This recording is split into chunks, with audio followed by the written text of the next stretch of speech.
দেৱৰুদেৱ ভগৱান মহাদেৱৰ 108টা নাম। প্ৰত্যেকভাগী নামৰেই এক সুকীয়া অৰ্থ আৰু এক সুকীয়া বৈশিষ্ট্য আছে। সেয়েহে ভগৱান মহাদেৱৰ ভক্তসকলে তেওঁক নানা ধৰণে নানা নামেৰে পূজে। কিন্তু আজি আপোনালোক সকলোকে মই ক'বলৈ গৈ আছোঁ বৰ্তমান সময়ত ডিজিটেল মন্দিৰ হিচাপে খ্যাত শিৱসাগৰ জিলাৰ নাজিৰা নামে ঠাইত অৱস্থিত ভগৱান মহাদেৱৰ এভাগী অন্যতম অলৌকিক মন্দিৰ তথা জাগ্ৰত মন্দিৰ ভগৱান অগ্নিনাভ বাবা মন্দিৰৰ বিষয়ে। প্ৰিয় দৰ্শকসকল, আপোনালোকে আমাৰ আগৰ অগ্নিনাভ মন্দিৰৰ ওপৰত প্ৰস্তুত কৰা ভিডিঅ'সমূহ দৰ্শন কৰি বা আন ভিডিঅ'সমূহ দৰ্শন কৰি তথা আপোনালোকে মন্দিৰভাগীত প্ৰত্যক্ষভাৱে উপস্থিত থাকি এই মন্দিৰভাগীৰ অলৌকিকতাৰ বিষয়ে জানিব পাৰিছে। কিন্তু প্ৰিয় দৰ্শকসকল, অগ্নিনাভ নামভাগী জানো ভগৱান মহাদেৱৰ 108ভাগী নামৰ ভিতৰত এভাগী নাম হয়? যদি আমি ভগৱান মহাদেৱৰ 108ভাগী নাম চাবলৈ যাওঁ তেন্তে এই অগ্নিনাভ নামভাগী দেখিবলৈ পোৱা নাযায়। তেন্তে কিয় ভগৱান মহাদেৱৰ এই মন্দিৰভাগীৰ স্বত্বাধিকাৰে এই মন্দিৰভাগীৰ নাম অগ্নিনাভ মন্দিৰ হিচাপে নামাংকিত কৰিলে? বৰ্তমান সময়ত এই মন্দিৰভাগীৰ ওপৰত কিছুমান সমালোচকে সমালোচনা কৰি আছে। তাৰে ভিতৰত কিছুমান সমালোচকে এই অগ্নিনাভ নামভাগীৰ ওপৰত সমালোচনা কৰিছে। সেয়েহে প্ৰিয় দৰ্শকসকল, এই ভিডিঅ'টোৰ জৰিয়তে আজি আপোনালোকক এই মন্দিৰভাগীৰ স্বত্বাধিকাৰেনো এই মন্দিৰভাগীৰ নাম কিয় অগ্নিনাভ ৰাখিব লগা হ'ল তথা এনেধৰণৰ বহুখিনি কথা আপোনালোকক ক'বলৈ চেষ্টা কৰিম। সেয়েহে ভিডিঅ'টো শেষলৈকে চাই থাকিব বুলি আশা ৰাখিলোঁ। নমস্কাৰ প্ৰিয় দৰ্শকসকল, আপোনালোকে চাই আছে আমাৰ চেনেল মৃগাংক অফিচিয়েল। ভগৱান মহাদেৱক চিন্তি ভিডিঅ'টোৰ মাজলৈ আগবাঢ়ো আহক। ভগৱান মহাদেৱে আপোনালোক সকলোকে মংগল কৰক, কৃপা কৰক।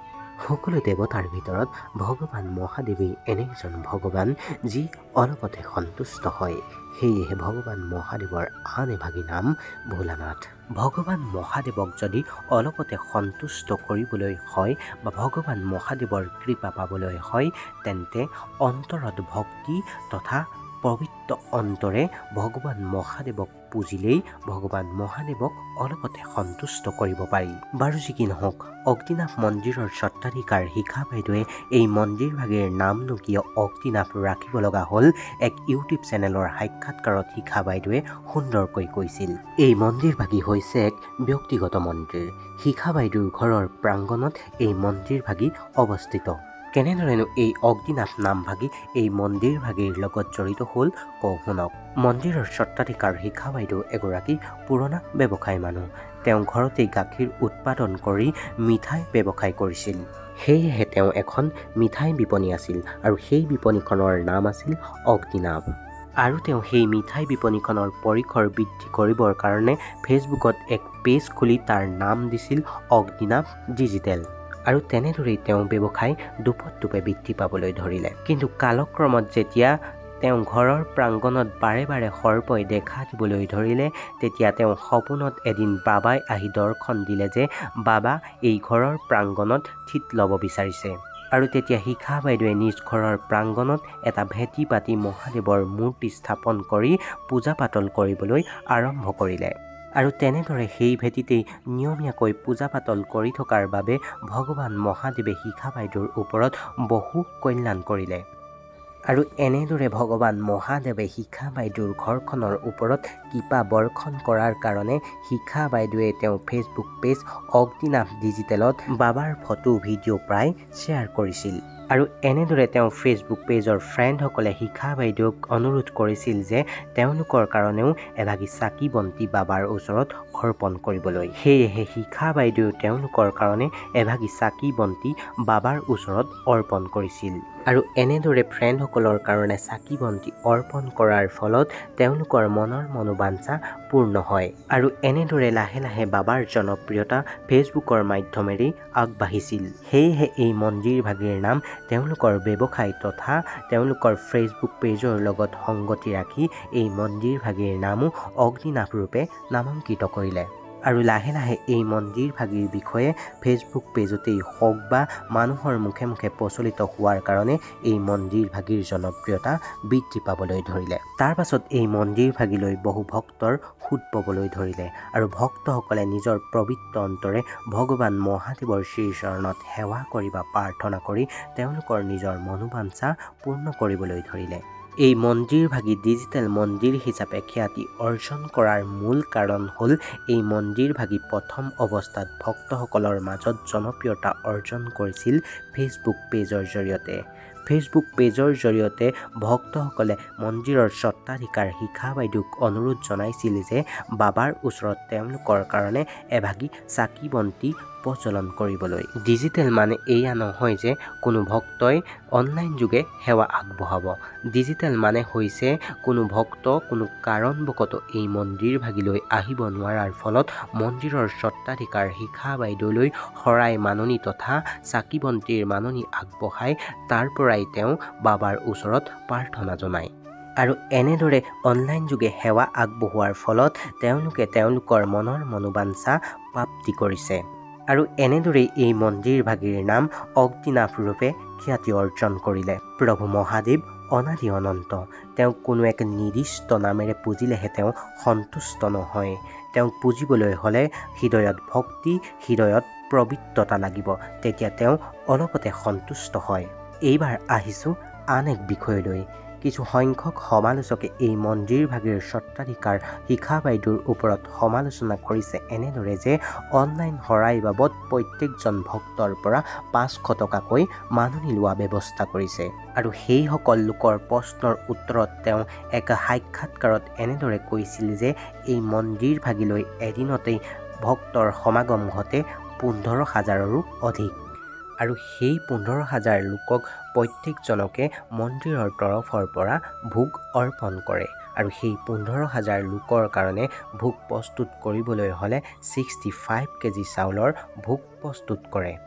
আৰু প্ৰত্যেক 10 কেজি চাউলৰ বিপৰীতে যদি গাখীৰ 40 লিটাৰ প্ৰয়োজন হয় তেন্তে 65 কেজি চাউলৰ বিপৰীতে কিমান গাখীৰ প্ৰয়োজন হ'ব।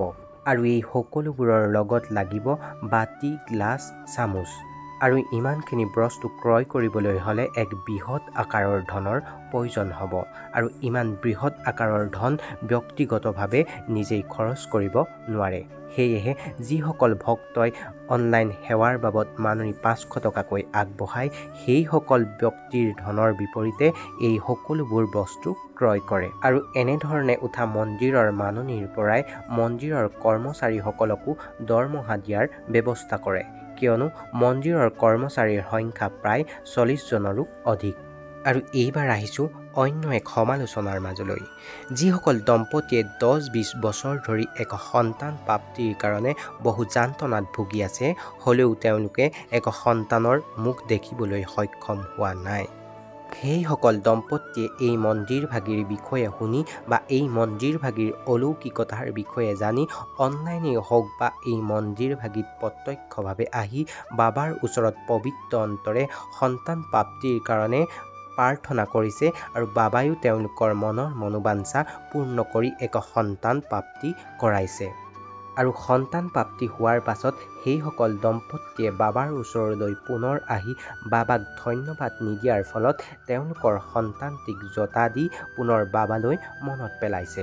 আৰু তেতিয়া সেইসকল দম্পতী পুনৰ বাবাৰ ওচৰলৈ আহি সেই জতাৰ পৰা মুক্তি পাইছে। আৰু তাকে দেখি কিছু সংখ্যক সমালোচকে এনেদৰেও সমালোচনা কৰিছে যে সৰু সৰু বাচ্চা মূৰৰ পৰা কিছু আঠা জাতীয় বস্তু ওলাই চুলিসমূহ লাগি ধৰে বা জতা ধৰা দেখিবলৈ পোৱা যায়। আৰু এয়া বিজ্ঞানসন্মতভাৱে 100% সঁচা কথা। কিন্তু এই ক্ষেত্ৰত যিসকল দম্পতীয়ে বাবাৰ ওচৰত আহি নিজে সন্তান প্ৰাপ্তি হ'বলৈ সক্ষম হয় তেওঁলোকৰ সন্তানকহে এই জতা দিয়ে কিয়?